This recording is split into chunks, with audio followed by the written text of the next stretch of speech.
बच्चों, आज हम वर्कशीट नंबर 1 को डिस्कस करेंगे। यह वर्कशीट सामाजिक विज्ञान भूगोल विषय पर बनाई गई है, जो कि कक्षा 8 के लिए है। यह वर्कशीट 11 सितंबर 2020 की है। सबसे पहले बच्चे अपना नाम और अपने कक्षा अध्यापक का नाम दिए गए जगह पर लिखेंगे। वर्कशीट का टॉपिक है संसाधनों से परिचय। अब बच्चों वर्कशीट को पढ़ना शुरू करते हैं। अपने आसपास उपलब्ध संसाधनों की सूची बनाइए व उन्हें निम्न तालिका के अनुसार वर्गीकृत कीजिए। तो यहाँ पर देखिए एक तालिका दे रखी है। घर बनाने में प्रयोग होने वाली सामग्री। घर बनाने में बच्चों क्या क्या सामग्री यूज होती है? यहाँ लिखा ईंट, मिट्टी, सीमेंट भी यूज होता है। सीमेंट तब लिख सकते हो। घर में प्रयोग होने वाली सामग्री से पलंग है, प्रयोग होता है, किससे बनता है? लकड़ी से बनता है। ठीक उसी तरह से आगे रखा रसोई बाथरूम में प्रयोग होने वाली वस्तुएं। जैसे रसोई में जितने बर्तन होते हैं वो सभी क्या है? संसाधन है। तो इसमें चम्मच और स्टील यहाँ पे लिखा हुआ है। फिर भोजन जो हम खाते हैं ये प्रकृति से प्राप्त होता है, जैसे चावल हो गए, गेहूँ हो गए। ठीक है बच्चों। उन वस्त्रों के प्रकार जो हम पहनते हैं, कमीज सूती कपड़े हम पहनते हैं, और जो विलायती जो कपड़े हैं, जींस की पैंट है, वो सब भी पहनते हैं। अन्य कोई वस्तु जैसे ईंधन के तौर पर हम क्या यूज़ कर सकते हैं? पेट्रोल, डीजल, तो सभी क्या आते हैं? ईंधन आते हैं। अब हम प्रश्न संख्या 2 को पढ़ते हैं। अब इन वस्तुओं को 2 श्रेणियों में विभाजित कीजिए। ये ऊपर हमने इतनी वस्तुएं देखी ना, पर ईंट, मिट्टी, ईंधन, चावल, तो इनको 2 श्रेणियों में विभाजित करना है। वह वस्तुएं जिनका आर्थिक मूल्य हो और वह वस्तुएं जिनका आर्थिक मूल्य ना हो। तो बच्चों देखिए यहाँ पर जैसे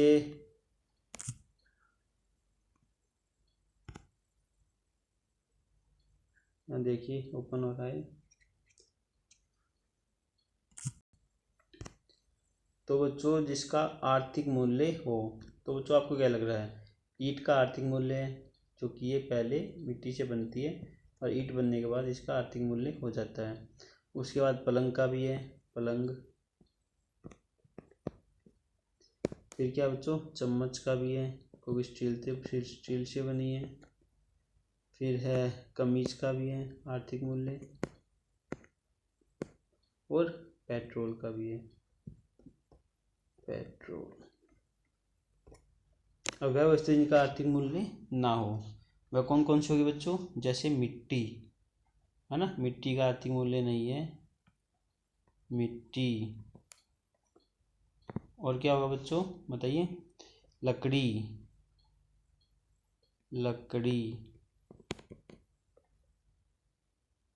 ठीक है। और क्या हो जाएगा बच्चों? लकड़ी के बाद है चावल, सूती ईंधन, ठीक है बच्चों। तो ये थे कि जिनका आर्थिक मूल्य हो और जिनका आर्थिक मूल्य न हो। अब आगे लिखा हुआ है, आपको क्या लगता है कि यह दोनों ही महत्वपूर्ण है? कारण बताइए। देखिए बच्चों इसका आंसर मैंने यहाँ पर लिख दिया है। मुझे लगता है कि दोनों ही प्रकार की सामग्री हमारे लिए महत्वपूर्ण है, क्योंकि कच्ची सामग्री जैसे कि मिट्टी, लकड़ी आदि समय और तकनीक का प्रयोग करके नई चीज़ें बनाई जा सकती है। इसलिए अगर कच्ची सामग्री नहीं होगी तो हम नई सामग्री नहीं बना पाएंगे। तो ऐसा बच्चों इसका दूसरे का बी का आंसर। अब देखिए आगे बढ़ते हैं। समय एवं तकनीक 2 महत्वपूर्ण घटक है जो किसी वस्तु को संसाधन के रूप में परिवर्तित कर देता है। उदाहरण के लिए जंगल में उत्पन्न किसी औषधीय पौधे शायद आज कोई वाणिज्य मूल्य न हो, परंतु समय व तकनीक की मदद से जब कोई दवाई बनाने वाली कंपनी उससे दवाई बना देती है तो उस पर पेटेंट करवा लेती है, तो वह संसाधन बन जाता है। देखिए बच्चों रिसर्च होती रहती है, पेड़ पौधे हैं वो हमारे संसाधन है, प्राकृतिक संसाधन है, उन पे रिसर्च हो रही है। अगर वे संसाधन किसी दवाई के रूप में उपयोग होने लग जाते हैं तो वह कंपनी उनको पेटेंट करा लेती है, तो वह संसाधन बन जाता है। यहाँ पे संसाधन के लिए लिखा हुआ है तकनीक और पेटेंट 2 चीज़ें होनी चाहिए। तकनीक का मतलब है कि नवीन ज्ञान एवं कौशल, इसका उपयोग करके वस्तुओं का आविष्कार करना चाहिए। फिर है पेटेंट। पेटेंट का मतलब होता है कि आप अब उस पर अपना अधिकार हो गया उस आविष्कार पे, और कोई उस पर उस अधिकार आपसे बिना पूछे काम नहीं कर सकता, इसको कहते हैं पेटेंट। आगे लिखा हुआ है तीसरे का ए, अपने परिवारजनों से उन संसाधनों के बारे में जानने की कोशिश कीजिए एवं उनकी सूची बनाइए जिनका प्रयोग आज आप कर रहे हैं परंतु वह पहले उपलब्ध नहीं थे। देखिए बच्चों, इसका आंसर है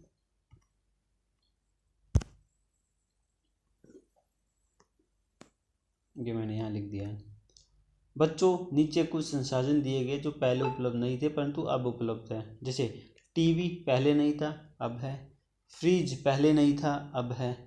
मोबाइल पहले नहीं था, अब है। लैपटॉप अभी पहले नहीं था, अब है। मतलब अभी एडवांस्ड आ चुके हैं।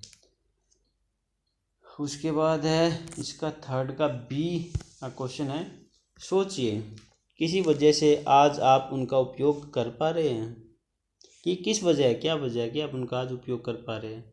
तो बच्चों इसका आंसर भी बड़ा ही सिंपल है। जैसा कि हम सभी जानते हैं, समय और तकनीक दो महत्वपूर्ण घटक है जो किसी वस्तु को संसाधन के रूप में प्रस्तुत कर देते हैं। ऐसी वस्तु संसाधन में बदल गई है और टीवी, मोबाइल, लैपटॉप का निर्माण हुआ है। अब देखिए यहाँ पर लिखा हुआ है, उपरोक्त गतिविधियों के आधार पर निम्नलिखित प्रश्नों के उत्तर दीजिए। यहाँ पे 3 प्रश्न दिए गए हैं। ऊपर की गतिविधि के अनुसार नीचे 3 दिए गए तीनों प्रश्नों के उत्तर देने हैं। पहला प्रश्न है, किसी वस्तु के संसाधन के रूप में परिवर्तित होने के लिए किन विशेषताओं का होना आवश्यक है। यानी अगर कोई वस्तु संसाधन के रूप में परिवर्तित होना चाहती है तो उसके लिए क्या क्या विशेषताएं उसमें होनी चाहिए, ये हमको बताना है। तो बच्चों इसका तो आंसर बड़ा ही सिंपल है। देखिए, किसी भी संसाधन के रूप में परिवर्तित होने के लिए हमारे पास तकनीक और पेटेंट होना चाहिए। अगर हमारे पास नई तकनीक है और पेटेंट है तो कोई भी वस्तु संसाधन में बदल जाएगी। अगला है, कोई वस्तु संसाधन के रूप किन घटकों के कारण परिवर्तित होते हैं, अपने आसपास के उदाहरण दीजिए। देखिए जी, इसका आंसर है, कोई वस्तु संसाधन के रूप में समय और तकनीक इन दो घटकों के कारण परिवर्तित होती है। यानी कोई भी वस्तु संसाधन तभी बनेगी जब समय और तकनीक के घटक उसमें हो। इसका उदाहरण है, सौर ऊर्जा का शायद आज कोई वाणिज्यिक मूल्य न हो परंतु जब उसके प्रयोग से बिजली बनाई जाती है तो वह संसाधन बन जाती है और उसका पेटेंट करा लिया जाता है। फिर बच्चों तीसरा क्वेश्चन, तालिका 1 में आपने जो सूची बनाई है उसे निम्नलिखित आधार पर वर्गीकृत कीजिए। वस्तुएं जिन्हें हम प्रकृति से प्राप्त करते हैं, वस्तुएं जिन्हें मनुष्य द्वारा बनाया जाता है। देखिए बच्चों, मैंने यहाँ पर इनको अलग अलग लिख दिया है। देखिए, वस्तुएं जिन्हें हम प्रकृति से प्राप्त करते हैं, बताओ बच्चों कौन कौन सी होती है। जैसे मिट्टी, लकड़ी, चावल, सूती, ईंधन। और ऐसी वस्तुएं जो मनुष्य बनाता है, ईंट, पलंग, चम्मच, कमीज, पेट्रोल। ठीक है ना बच्चों। तो ये तीसरा क्वेश्चन भी हमारा पूरा हुआ। तो बच्चों आज की वर्कशीट नंबर 1 जो कि सामाजिक विज्ञान भूगोल विषय पर कक्षा 8 के लिए बनाई गई थी, उसमें आज इतना ही है। अगर ये वीडियो आपको अच्छी लगे तो प्लीज़ इसको लाइक कीजिएगा, शेयर कीजिएगा और सब्सक्राइब कीजिएगा। धन्यवाद।